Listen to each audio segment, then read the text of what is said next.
नेत्रों को कोमलता से बंद कर लें।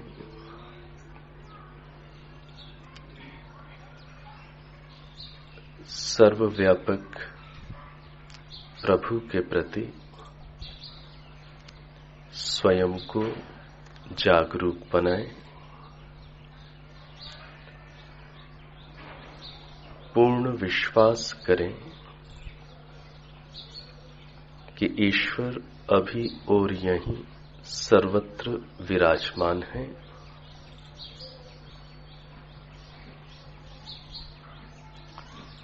सर्वत्र विराजमान इन प्रभु को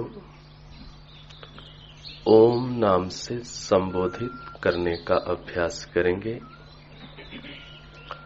लंबा गहरा श्वास भर लें।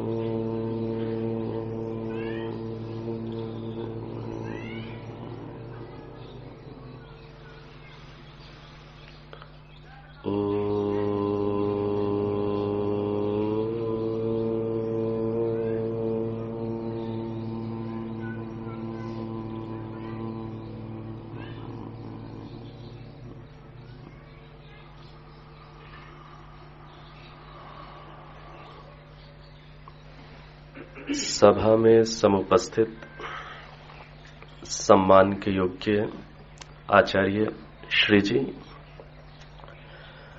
समुपस्थित विद्वज्जन, समादरणीय धर्म प्रेमी महानुभावों, वंदनीय मातृशक्ति एवं विद्यार्थीगण, यजुर्वेद के 40वें अध्याय का आज वेद स्वाध्याय में प्रारंभ किया गया है।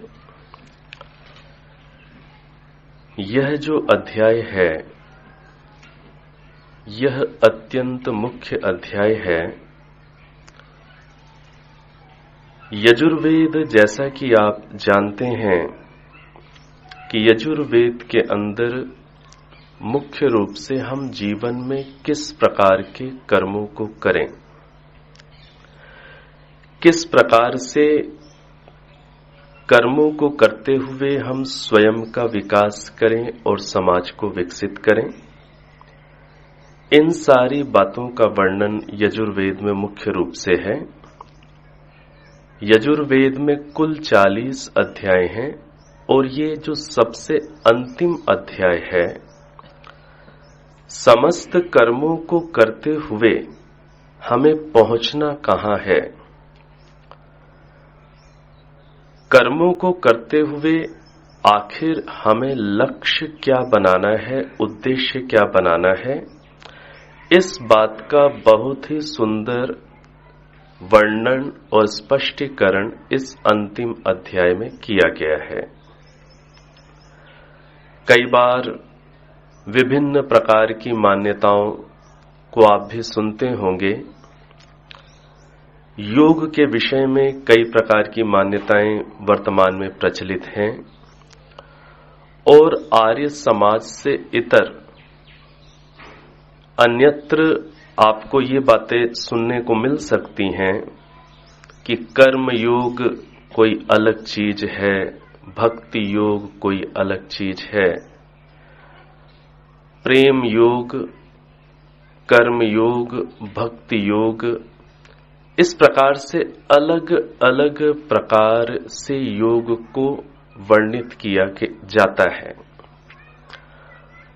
और ऐसे भी साधक आपको मिल सकते हैं जो कहेंगे कि हम तो भक्ति योग कर रहे हैं, कोई कहेंगे हम कर्म योग कर रहे हैं, कोई कहेंगे हम प्रेम योग कर रहे हैं। जो हमारा जो वैदिक चिंतन है और वेद का जैसा निर्देश है, हमारी सारी साधना 3 आधारों पर आधारित है। शुद्ध ज्ञान, शुद्ध कर्म और शुद्ध उपासना।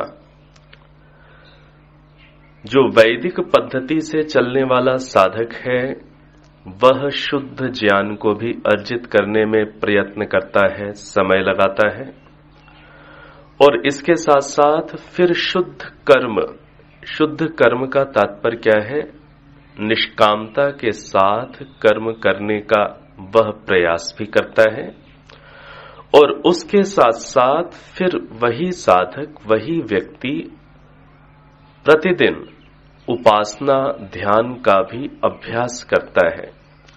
सूक्ष्मता के साथ स्वयं के स्वरूप को समझकर, ईश्वर के स्वरूप को समझकर दिन में भी उन स्थितियों में स्वयं को रखने की कोशिश करता है, और दोनों समय बैठकर विधिवत पातंजल योग की रीति से या वैदिक योग की रीति से ध्यान का अभ्यास भी करता है। तो जीवन में संपूर्णता से विकास करने के लिए तीनों ही क्षेत्रों में व्यक्ति को कार्य करना होता है, ज्ञान भी अर्जन करना होता है, निष्कामता से समाज की सेवा भी करनी होती है, और उसके साथ ध्यान आदि का भी ठीक रीति से अभ्यास करना होता है। तो कर्म के विषय में उपदेश करते करते विविध प्रकार से विविध विद्याओं का वर्णन करते हुए आप लोगों ने वेद का स्वाध्याय ये सारा प्रारंभ से ही चुने हुए अध्यायों का करते हैं यहाँ पर, लेकिन यजुर्वेद का जब आप स्वाध्याय करते हैं तो आप पाएंगे इसमें कई प्रकार के शिल्प विद्याओं का वर्णन है, गृहस्थ में किस प्रकार से अपने कर्मों को करना है, कई प्रकार से विभिन्न लोगों के लिए यहाँ पर उपदेश है कर्म का। लेकिन समापन क्या है? समापन यही है कि कर्म करने का उद्देश्य क्या है। कई बार लोग कहते हैं कि हम कर्म कर रहे हैं, हम अच्छा काम कर रहे हैं, अच्छी बात है, लेकिन अच्छा काम करते हुए आप अपना क्या उद्देश्य साध रहे हैं, यह इस अध्याय में हमें स्पष्ट किया जाता है कि अच्छा कार्य करते हुए हमें पहुंचना कहां है। तो जो पहला मंत्र है बहुत प्रसिद्ध मंत्र है, आप सभी जानते हैं, ईशावास्यमिदं सर्वम यत्किंच जगत्याम जगत तेन त्यक्तेन भुंजीथा मा गृधः कस्य स्विद्धनम्। ईशावास्यमिदं सर्वम। ईशा यहां पर तृतीय विभक्ति है। ईशा ईश्वर के द्वारा यह सब, सर्वम जो भी जड़ चेतन जगत है, ये सब आच्छादित है। इस संपूर्ण जड़ चेतन जगत में ईश्वर का वास है।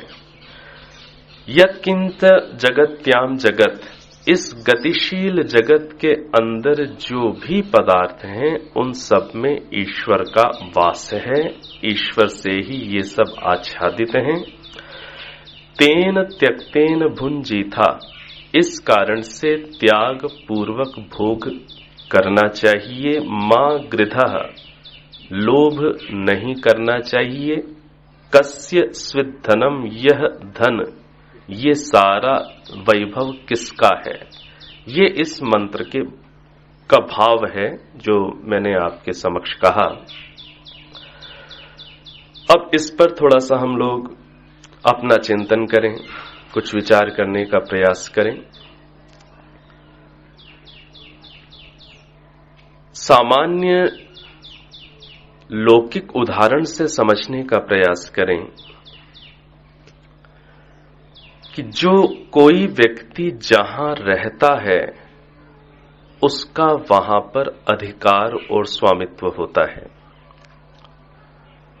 हम सब चाहे यहां पर भी निर्धारित प्रकोष्ठों में हम सब रहते हैं, जबकि ये सारी संपत्ति हमारी नहीं है। सांसारिक दृष्टि से ये सारी संपत्ति ट्रस्ट की है, एक पूरी बॉडी है उसकी है। लेकिन इन प्रकोष्ठों में जो व्यक्ति रह रहा है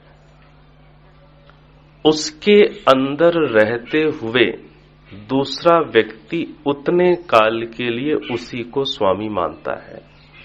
आप मनोविज्ञान की दृष्टि से देखिए, आप अपने कमरों में रहते हैं और कमरे में रहने की बात तो दूर है, हम जिस आसन में बैठ गए, एक आसन में बैठ गए, एक स्थान पर आप बैठ गए और उस स्थान से आप यदि 2 मिनट के लिए अलग होते हैं तो सामने वाले के दिमाग में ये भाव है कि ये यहां बैठे हुए हैं, यह स्थान इनका है, यह स्थान इनका है।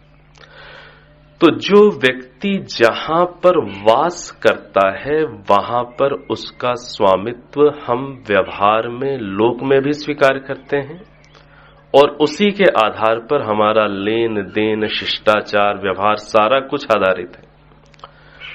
एक कर्मचारी, जो व्यक्ति यहां पर सेवा का काम कर रहा है, वो चाहे झाड़ू लगाता है, चाहे गौओं का पालन करता है, कर्मचारी, आपका कर्मचारी पेड है, आप उसको तनख्वाह देते हैं, उसको जो हमने निवास के लिए जो जगह दी, जबकि आपकी तुलना में उसका कहीं स्थान नहीं है, अधिकारियों की तुलना में उसका कहीं उसका स्थान नहीं है, लेकिन उसे जो हमने एक छोटी सी कुटिया, एक झोपड़ी दे दी, अब वो वहां रहता है।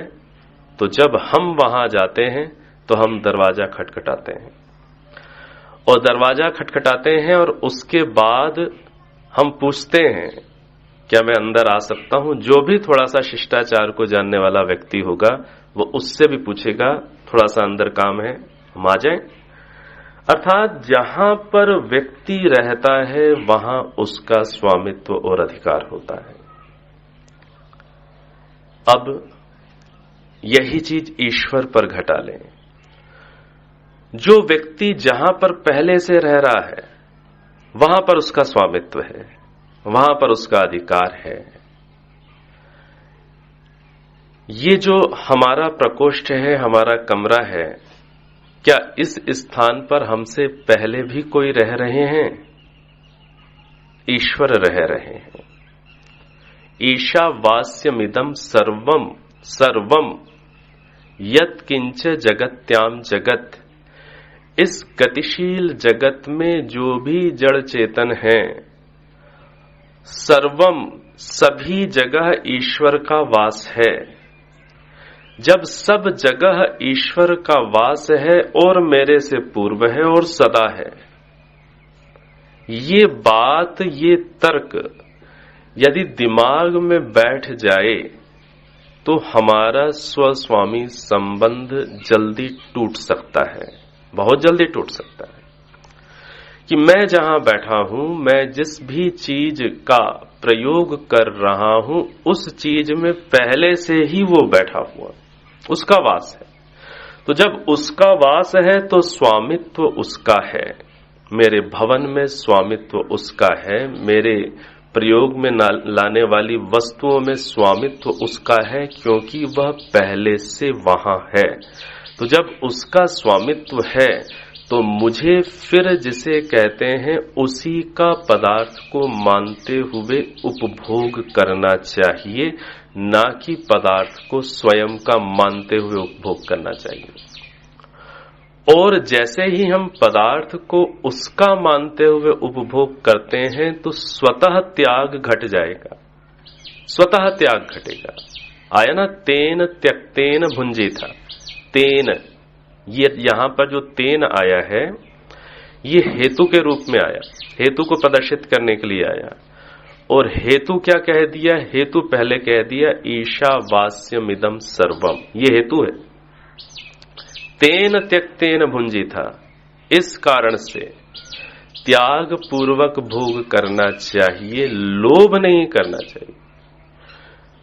जब ये बात समझ में आ जाए कि यह मेरी चीज नहीं है, इसका स्वामी कोई दूसरा है, और यह जो भी पदार्थ है मेरे सामर्थ्य या मेरी शक्ति से इस रूप में नहीं है, ये जो पदार्थ है ये मेरी शक्ति, मेरे सामर्थ्य से इस रूप में नहीं है, ये जो पुष्प हैं ये कोई मेरे कारण खिले हुए नहीं है, मेरे सामर्थ्य के कारण ये इतनी सुंदरता को इन्होंने प्राप्त नहीं किया है। ये जो भी मैं अन्न भोजन में ग्रहण करता हूं, तक्र ग्रहण करता हूं, शाक सब्जी ग्रहण करता हूं, ये इस रूप में मेरे कारण नहीं है, किसी और की शक्ति, किसी और का सामर्थ्य और किसी और का स्वामित्व घट रहा है, तब ये इस रूप में मुझे उपलब्ध हो रहे हैं। ऐसा समझेंगे तो तेन त्यक्तेन भुंजीथा, त्याग पूर्वक भोग की प्रवृत्ति या समझ अंदर विकसित हो जाएगी।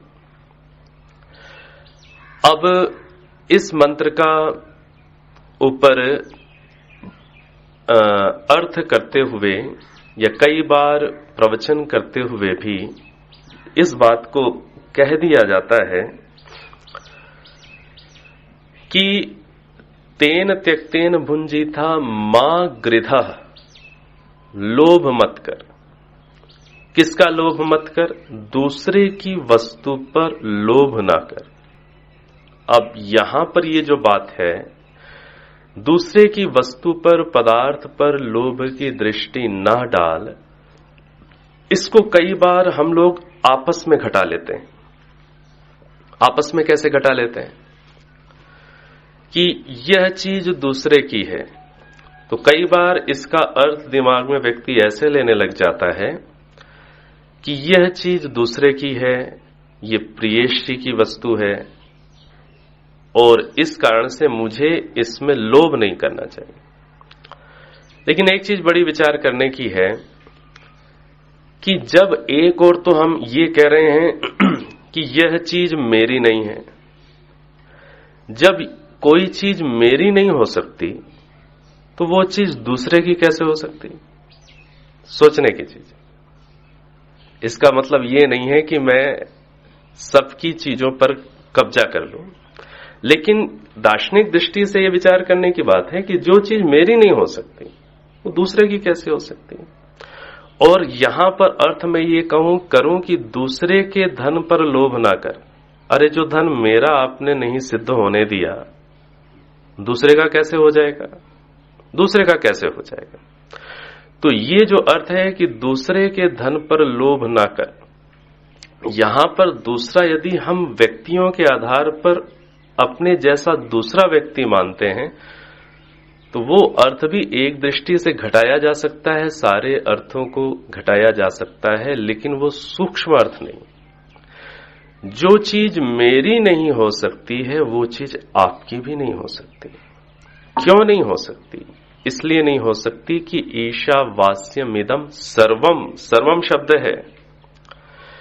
जो चीज, जो पदार्थ मेरे पास है उसमें भी ईश्वर का वास है, तो जो मुझसे पर दूसरा है उसके पास जो पदार्थ है उसमें भी तो ईश्वर का वास है।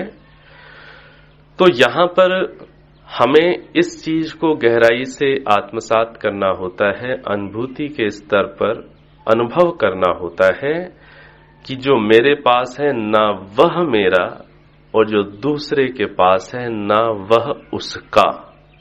सब कुछ किसका है? सब कुछ ईश्वर का है। और जब सब कुछ ईश्वर का है तब मेरा भी ये कर्तव्य है और सामने वाले का भी ये कर्तव्य है कि अल्पकाल के लिए जिसको अधिकार प्राप्त हुआ, एक है स्वामित्व और एक है प्रयोग करने का अधिकार। अल्पकाल के लिए मुझे अधिकार प्राप्त हुआ और अल्पकाल के लिए दूसरे व्यक्ति को भी किसी पदार्थ पर अधिकार प्राप्त हुआ। अब हमें जिन जिन पदार्थों पर अधिकार प्राप्त हुआ है अल्पकाल के लिए, वास्तव में ये दोनों ही चीजें हमारी नहीं है, दोनों की नहीं है। जब दोनों की नहीं है, दूसरे की भी नहीं है, मेरी भी नहीं है, तब व्यक्ति इस चिंतन पर आ सकता है कि फिर हम सारे पदार्थों को ईश्वर की आज्ञा में समर्पित कर दें। महर्षि दयानंद जी की शब्दावली, हम स्वयं को और सभी पदार्थों को ईश्वर की आज्ञा में समर्पित करें। तात्पर्य क्या है, हम उनकी आज्ञा के अनुरूप ही उन पदार्थों का उपयोग उनकी आदेशों की पूर्ति के लिए करें। तो जो मेरा नहीं है वो दूसरे का भी नहीं है, और दूसरे के पास जो है वो उसका भी नहीं है। इसलिए इस दृष्टि को विकसित करना है कि सारे ही पदार्थों को हम ईश्वर की आज्ञा में लगा दें। तो जैसे मैं अपना ममत्व हटाता हूं, मैं अपना अधिकार, मैं अपने स्वामित्व को तोड़ता हूं और अपने अधिकार में जो मेरे पास पदार्थ है उसको मैं जैसे ईश्वर के कार्यों में लगाने की सोचता हूं, ऐसे ही दूसरे के अधिकार में जो पदार्थ है वह भी उसका नहीं है, उसके पदार्थ को जो उसके अधिकार में है उसके अंदर समझ पैदा करके मुझे उसके अधिकृत पदार्थ को भी ईश्वरीय कार्यों में लगाने के लिए उसे प्रेरित करना चाहिए। ये गलत बात नहीं। तो ईशावास्यमिदं सर्वम, अब और गहराई में जाकर के सोचिए कि ये जो हमारा शरीर है, ये शरीर किन चीजों से बना है। ये शरीर जैसा कि आप जानते हैं सत्व रज तम, इन प्रकृति के मूल कणों से बना, और जो सारे शरीर की जो बनने की प्रक्रिया है सत्व रज तम, फिर महातत्व, फिर अहंकार, तन्मात्रा, मन, जो सारी प्रक्रिया है, सूक्ष्म भूत और सारे फिर स्थूल भूत, और स्थूल भूतों से रचित ये हमारा स्थूल शरीर और 17-18 तत्वों का सूक्ष्म शरीर, ये जो सारा कुछ है, क्या इसमें मेरा वास है? सोचिए, इसमें मेरा वास है? वास शब्द दो प्रकार से प्रयुक्त होता है। एक वास किस प्रकार से अर्थ में प्रयुक्त होता है कि कमरे के अंदर आप हैं, कमरे के अंदर आप हैं, तो आपका क्या कहा जाता है कि कमरे में आपका वास है। और एक वास शब्द को हम इन उदाहरणों से समझ सकते हैं कि जो समिधा बिल्कुल रक्त हो गई, अग्निमय हो गई, उस पूरी समिधा में अग्नि का वास है। एक वास की स्थिति ये है। तो क्या सारे प्राकृतिक प्रकृति के परमाणु, कणों और पदार्थों में जो हमसे जुड़े हुए हैं, क्या इनमें हमारा वास है, अथवा इसके अंदर कहीं हम अंदर बंधे हुए हैं? जैसे कमरे के अंदर व्यक्ति है तो कहा जाता है कि कमरे में व्यक्ति का वास है, लेकिन इस शरीर में हमारा बस इसी प्रकार से वास है।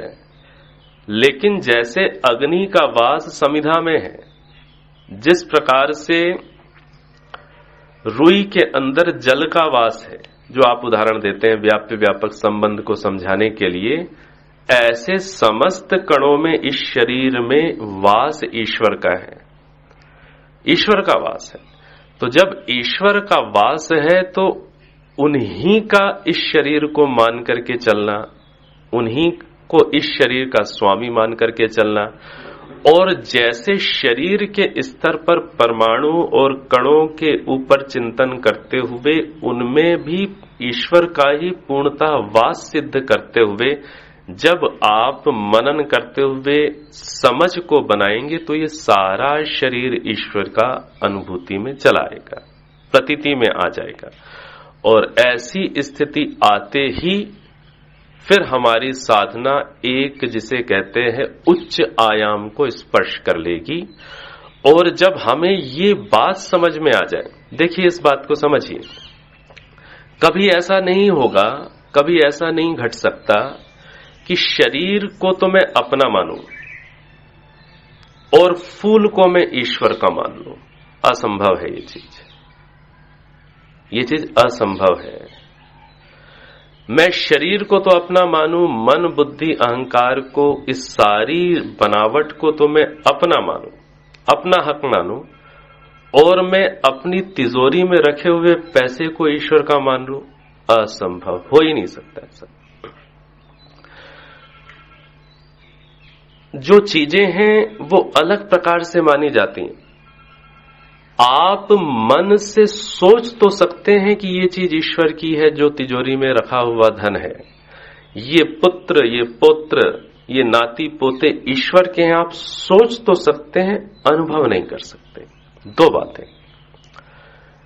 उस सत्य को अनुभव तभी कर पाएंगे जब पहले शरीर ईश्वर का है ये अनुभूति में आ जाए।